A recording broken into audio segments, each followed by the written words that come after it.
Assalamualaikum warahmatullahi wabarakatuh. Ibu sehat? Alhamdulillah. Ya. Pagi ini saya mau membawakan tentang stunting. Pertama saya mau tanya dulu, ibu pernah tahu tentang stunting sebelumnya? Pernah? Apa Bu? Stunting itu? Gangguan pertumbuhan dan perkembangan pada otak anak karena kurangnya asupan gizi. Ya betul, 100 ibu-ibu. Jadi memang stunting ini kondisi pendek ya ibu-ibu karena kekurangan nutrisi dalam jangka waktu lama. Iya, jadi memang kalau secara pengukuran memang dia lebih pendek dibanding teman-teman seusianya. Dan ini program nasional seperti itu. Boleh lanjut Bu. Ini dasar hukumnya ya banyak banget undang-undangnya sampai undang-undang dasar, undang-undang Republik Indonesia tentang kesehatan sampai kesepakatan bersama tentang percepatan penurunan stunting di daerah. Jadi ada peraturan presidennya Bu, ini program nasional dicanangkannya. Lanjut Bu. Ini peraturan Presiden Republik Indonesia.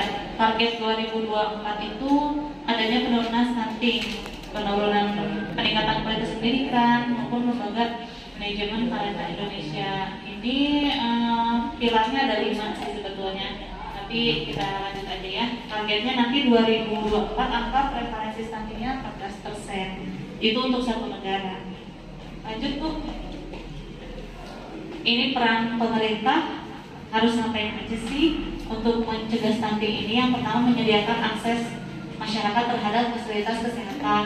Mungkin di sini ada PUSDU ya, fasilitas kesehatan yang paling dekat. Yang kedua menyediakan sarana dan prasarana air bersih. Kenapa? Karena mencegah anak ini sakit. Ketika anak sakit, makannya kan susah ya, nanti bisa menyebabkan dia kekurangan gizi.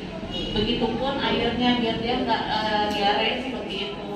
Lalu sosialisasi untuk 1000 HPK. Sudah dapat materi 1000 HPK? Sebelumnya ibu-ibu?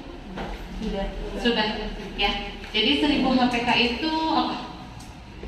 Hari pertama kehidupan dari usia hamilan sampai 2 tahun, 23 bulan. Ya, sampai 2 tahun ya. Jadi dari sejak dinyatakan hamil sampai dengan anak berusia 2 tahun itu masa keemasan pertumbuhan anak masih bisa diperbaiki.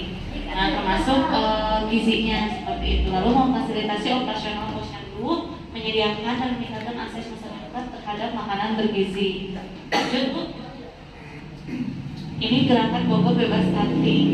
Memang tujuannya yang Karsa Bogor Sehat. Tahun 2020 telah melaksanakannya konvergensi kegiatan stunting di 38 desa dari 12 kecamatan. Dan nomor 5 adalah peningkatan gizi masyarakat dan penanganan stunting. Lanjut Bu. Ini aksi desain program pencegahan stunting di desa. Memang yang pertama ada 4. Yang pertama optimalisasi peran kader manusia pembangunan, kader pembangunan manusia dari 7 layanan. Ada kesehatan ibu dan anak, konseling gizi, layanan air bersih, BPJS, layanan PAUD, kelas parenting, lalu pemeriksaan kesehatan pasangan usia subur, tahanan pangan keluarga. Ini untuk pelayanan pencegahannya. Lalu perencanaan pembangunannya itu penyediaan kader, tenaga kader, penyediaan data rumah tangga, bayi yang address, penyelenggaraan rembuk stunting di desa, pengembangan rumah desa, lalu mengkoordinasikan layanannya biar terpadu, lalu memonitoring laporan konvergensinya. Di sini memang pakai aplikasi HDW, tapi kalau kami dari Dinas Kesehatan memakai aplikasi EPPGBM. Jadi yang kemarin hasil pengukuran ibu di bulan Februari ibu sudah saya input, nanti laporannya ada di belakang. Ini untuk uraian dana desa dapat digunakan untuk meningkatkan pelayanan kesehatan, pengurangan gizi buruk dan perbaikan sanitasi. Ini ada uraian tugas pemerintah desa untuk percepatan penurunan stunting di desa. Lanjut Bu, mungkin nanti bisa dibaca. Nah ini konsep penanggulangan stunting, gimana sih caranya ya? Yang pertama yaitu pencegahan. Jadi kalau anak sudah stunting ya kita tangani, tapi utamanya itu mencegah, jangan sampai ada anak bayi lahir stunting. Tahu bayi lahir dikatakan stunting berapa? panjang badannya kurang dari 48. ya.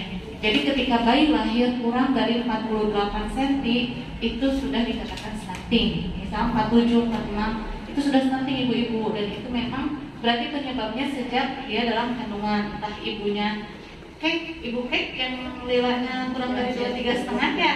Nah itu memang harus segera ditangani untuk mencegah anaknya biar nggak lahirnya stunting.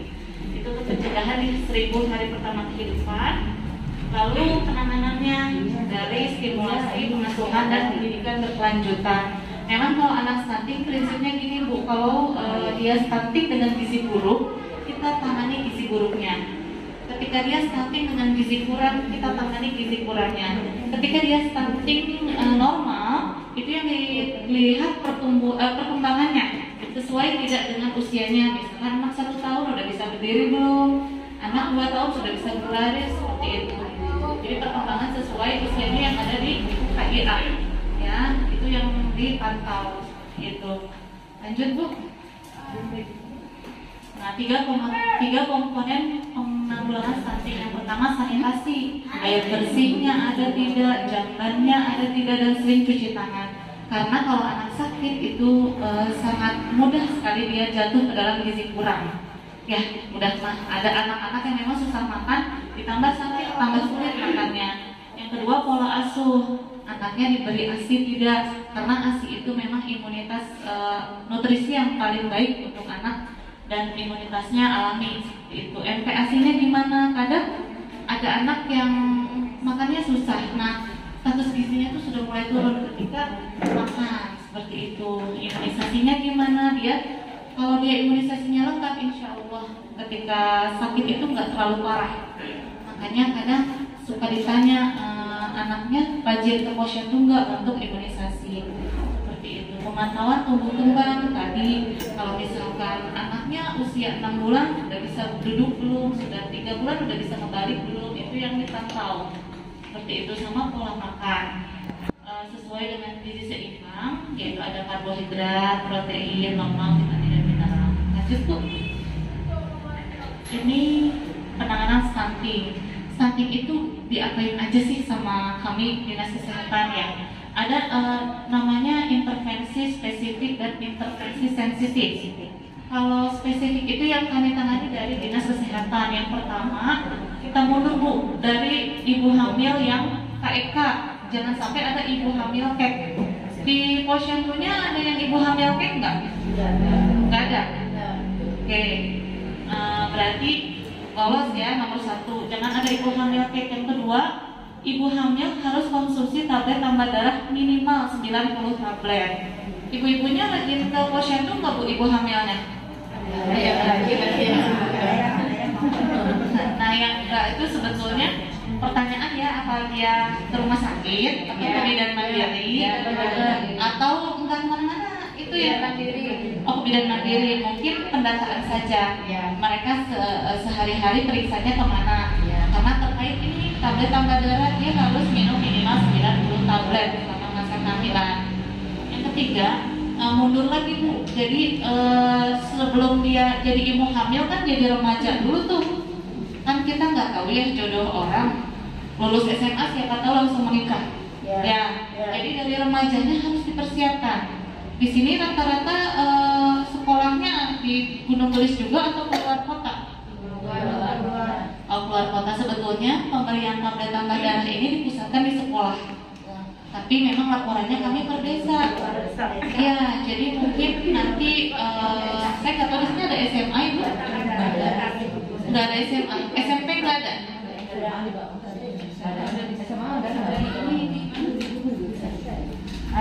Ada di Gunung sama di Bali. Oh ada berapa sekolah Ibu? 1, 2, Bojong kemarin juga SMA atau SMP sih Bojong yang kemarin saya lihat yang baru buka beda. Oh yang itu belum buka yang masih 2. Oh 2 sekolah SMP. SMA. 2 SMA. Ya, jadi karena sasaran tablet tambah darah ini untuk anak SMP dan SMA sejak kelas 1 sampai kelas 3. Nah itu harus dapat tablet tambah darah 1 kali per minggu karena mereka mens, ada risiko mereka kurang darah, anemia, kurang HB. Yang ketiga, ini Bu, bayi usia kurang dari 6 bulan harus dapat ASI eksklusif. Rata-rata ibu-ibu bayinya itu ASI eksklusif nggak? Susu botol. Dicampur ASI sama susu botol. Oh iya, memang karena memang sebetulnya intinya ASI itu tergantung dari hisapan anak. Semakin sering dihisap ASInya banyak. Kalau dia susu, yang nggak keluar sama sekali. iya mungkin banyak faktor ibu. Itu antara support sistemnya. Jadi kadang kan misalkan anak bayi baru lahir, ASI ibunya belum ada, nangis wae kan, tapi ibunya atau mertuanya atau neneknya itu ya udah kasih susu aja. Yang memang itu harus kuat. Kalau edukasi itu memang harus semuanya. Tapi kalau bisa memang harus ASI eksklusif karena imunitas alami adanya di ASI untuk bayi ya. Seperti itu. Yang ketiga, berapa ini? 1, 2, 3, 4, 5. Anak usia 6 sampai 23 bulan atau 6 sampai 2 tahun yang mendapatkan MPASI. Nah, di sini sudah pernah ada kelas balita untuk PMDA? Sudah? Oh, sudah. Jadi nanti mungkin ibu-ibu di posyandu bisa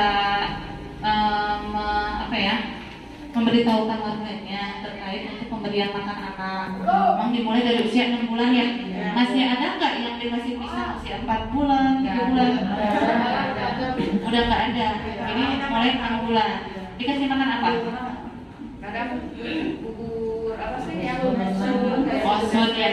Jadi yang pabrikan ya. Ya memang lebih bagusnya sih bikin sendiri di rumah pakai makanan. Sekarang di buku KIA itu sudah yang baru itu sudah ada cara membuatnya gimana, teksturnya gimana, itu ada di buku KIA. Mungkin nanti bisa dibaca lagi ya untuk pemberian makan anak. Jadi memang titik kritisnya anak itu pada saat makan.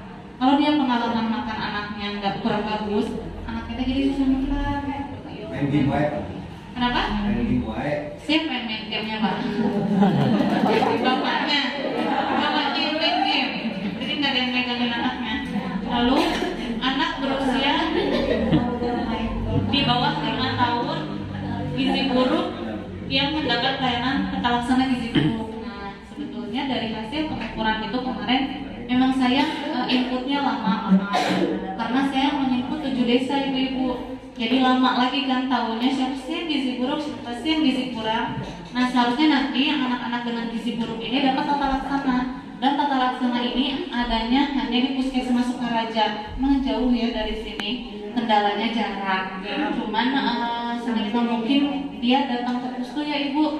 Untuk dialihkan ke pustu nanti bisa janjian sama saya di pustu. Karena ini penanganannya beda, harus ketemu dokter, harus ketemu saya, terus makanannya juga beda. Dia nggak lagi pakai makanan rumah tangga, dia harus pakai susu dulu karena gizi buruk, karena dia beresiko nanti kematian kalau tidak ditangani dengan segera.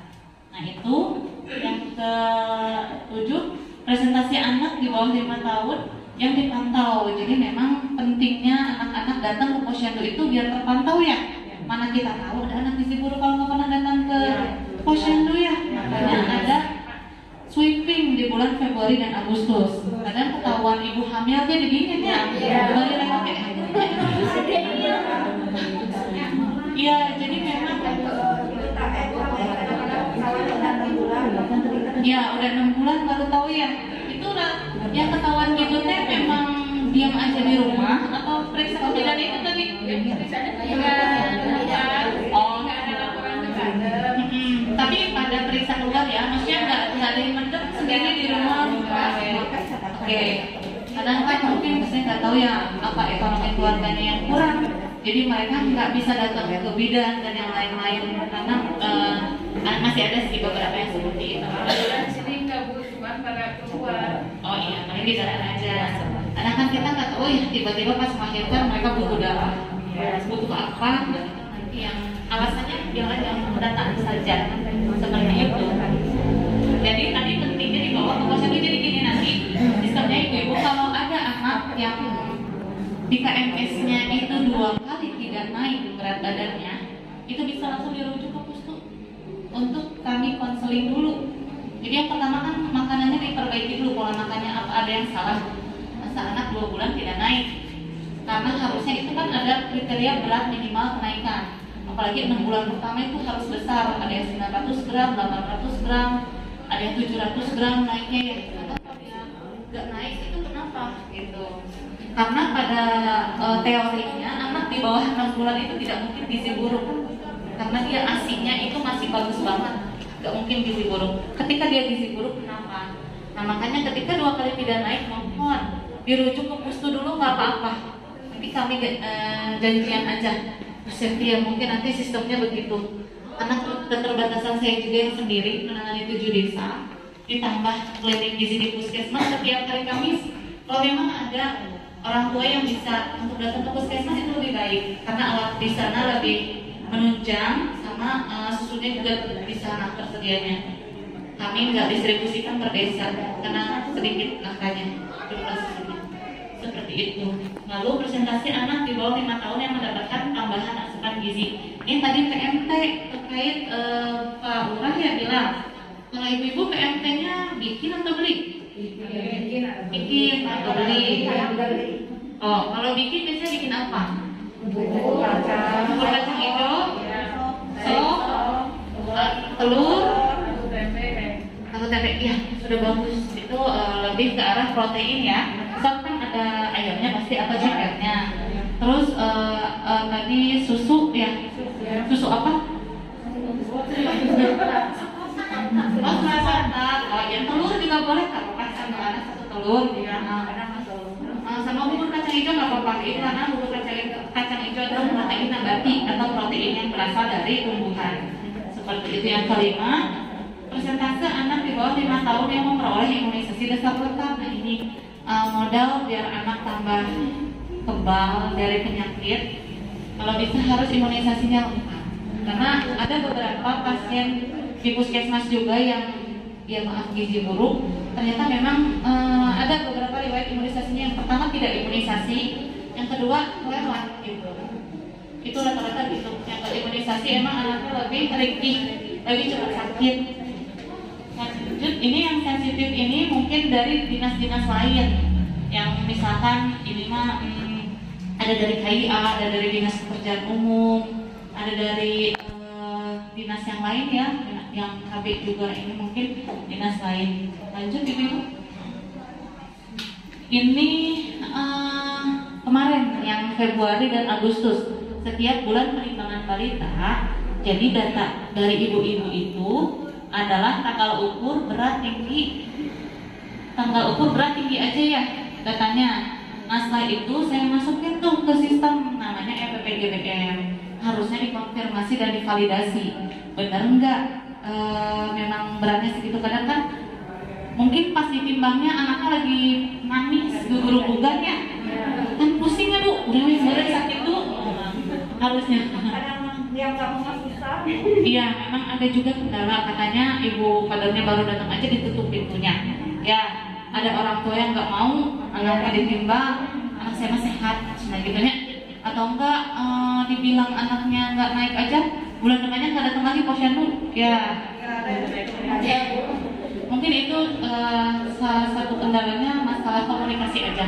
Kadang niat kita baik, mungkin dianya lagi nggak baik-baik aja perasaannya, jadi kita mau ngomongnya biasa aja, dianya baper gitu. Jadi memang itu komunikasinya harus lagi ibu-ibu ya. Mungkin jangan dibilang gizi kurang, ibu dia teh kunaon tenang sakit sanes gitu, ditanya dulu.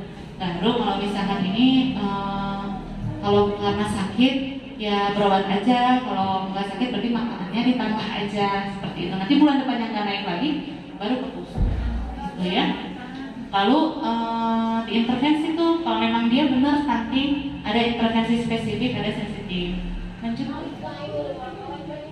Ini salah satu contoh aplikasi EPPGBM, elektronik pencatatan pelaporan gizi berbasis masyarakat. Nah, berarti dasarnya dari masyarakat. Memang kan ibu-ibu kemarin belum saya suruh untuk masukin ke sini ya, baru saya minta datanya aja yang udah ada nama kan. Ada yang udah ada nama, ada format kosong saya bagi. Nah yang udah ada namanya itu saya tarik dari sini. Nah kalau sudah ada nama saya tinggal masukin berat sama tinggi. Tapi kalau belum ada nama ya saya harus input lagi namanya, identitasnya, baru bisa diinput berat sama tingginya. Nah kemarin kekurangan saya belum terinput tuh ibu-ibu yang balita baru. Jadi yang baru ada namanya yang baru saya input. Lanjut ibu. Ini yang status gizi balita ini satu kabupaten dari tahun 2017 sampai 2021. Memang trennya menurun dari tahun 2019. Tapi dari 2018 ke 19 naik, makanya ada intervensi stunting di kabupaten dikhususkan. Lanjut tuh, ini data hasil penimbangan nih yang kemarin, yang udah ada namanya aja ya. Ini ada dari 14 posyandu ya Bu, 14 posyandu yang tidak ada stuntingnya hanya mawar 2, sisanya ada. Paling banyak di Cemara 1. Ya, ini saya tidak keluarkan datanya, namanya, karena memang kan bersifat rahasia. Kadang orang tua teh nggak mau anaknya disebut stunting, ya. Jadi nanti datanya saya keluarin ke ibu bidan desa. Kalau mau tahu nama-namanya, nanti di Agustus yang stunting ini pengukurannya harus lebih cermat. Kalau bisa 2-3 orang. Jadi walaupun dia nangis ada yang megangin, yang satu orang baca, yang satu orang ngerejeng. Itunya. Lanjut Bu. Ini data hasil penimbangan bulan Februari. Ini prosentasenya yang paling tinggi ada di Mawar 1, 53%. Lalu di Cemara 1 63%. Hampir separuhnya ibu-ibu. Belimbing 41%. Dikatakan menjadi masalah ketika angkanya lebih dari 20%. Berarti yang angka-angkanya di atas 20% itu adalah masalah. Kalau di bawah 20% tidak dikatakan masalah. Ya, berarti anggrek 1, belimbing, bougainville, Cemara 1, Mawar 1 itu yang masalah tuh. Coba lanjut Bu, slide-nya. Apakah betul? Nah, di sini data Februari 2022 sudah ditarik oleh provinsi. Namun masih ada kekurangan karena belum sempat semua diinput dan dilakukan validasi. Maka perlu tenaga penginput. Saya memang seharusnya menginput ibu-ibu kader, tapi saya yakin pertama di rumahnya ada sinyal nggak? Susah. Jadi karena harus online. Kalau lewat HP-nya letik ke laptopnya. Jadi saya minta tolong ke Bapak kepala desa, minta. Jadi ibu-ibu mah nulis modalnya nulis aja. Nulis mah bisa kan di buku. Nanti datanya dimasukkan sama orang desa. Karena orang desa pasti ada laptop dan ada kuota. Ya. Yang kedua divalidasi, nanti divalidasinya mungkin di bulan Agustus saja, karena memang datanya sudah ditarik provinsi Bu. Kalau sekarang diinput pun udah nggak bisa. Diedit lagi nih yang Februari pengukurannya, misalkan oh ternyata si ini nggak pendek, diganti itu nggak bisa. Paling nanti di Agustus. Kalau memang dia tidak stunting, ya datanya harus sesuai pengukurannya. Yang ketiga alatnya. Alat untuk ukur tinggi badan pakai mikrotois semua nggak? Yang itu loh yang ditempel di tembok.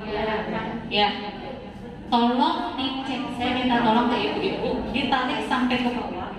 Apakah angkanya 0 atau tidak? Kalau tidak 0, itu berarti ibu-ibu terkorban. Karena itu sebetulnya alatnya sudah sesuai standar tuh yang nempel di tembok itu, tapi harus di nol. Karena saya pernah ke posyandu yang lain di desanya lain, ternyata alatnya udah benar, udah bagus dipasang di tembok sesuai standar. Ketika ditarik tidak nol. Jadi anak-anaknya tekor 7 cm, semuanya pendek. Ya. Sayang ya, udah capek ukur, udah ngerjek, awalnya ternyata tidak di nol gitu. Pokoknya harus dicek. Jadi 0 sampai ke atas itu 2 meter. Ya. Yang keempat, petugas pengukurannya harus terlatih. Nah, memang ini kendala juga ya. Mungkin ada kader yang lebih dulu, ada kader yang baru. Nah, ini memang kalau di satu posyandu ada yang sudah lebih sering pelatihan, sudah pernah dapat materi pengukuran, itu jadi juru ukur, mengajarkan teman-temannya yang lain. Sebetulnya di Puskesmas ada program untuk pengukuran tenaga pengukur. Cuman itu kami masih terbatas hanya 1 orang per posyandu, dan itu kegiatannya kami belum lakukan karena keterbatasan saya, jadi belum terlaksana. Tapi mudah-mudahan kalau berkenan, kan kita persiapan Agustus ya. Kalau mau bulan depan pas waktunya saya kesini lagi ngajarin pengukuran dan penimbangan, saya sih oke aja, mangga itu ya.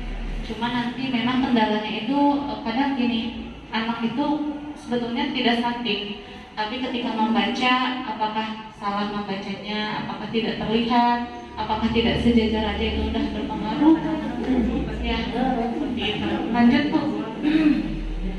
Nah, ini untuk desa lokus, nanti ada namanya desa lokus, lokasi terfokus.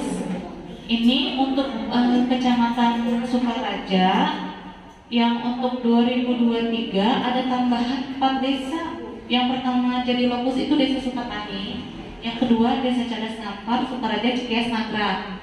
Alhamdulillah memang Gunung Gelis dan Cirebon tidak termasuk lokus stunting, tapi tidak menutup kemungkinan di tahun-tahun berikutnya bisa juga. Makanya kita belajar dari sekarang, jangan sampai jadi lokus. Gimana caranya?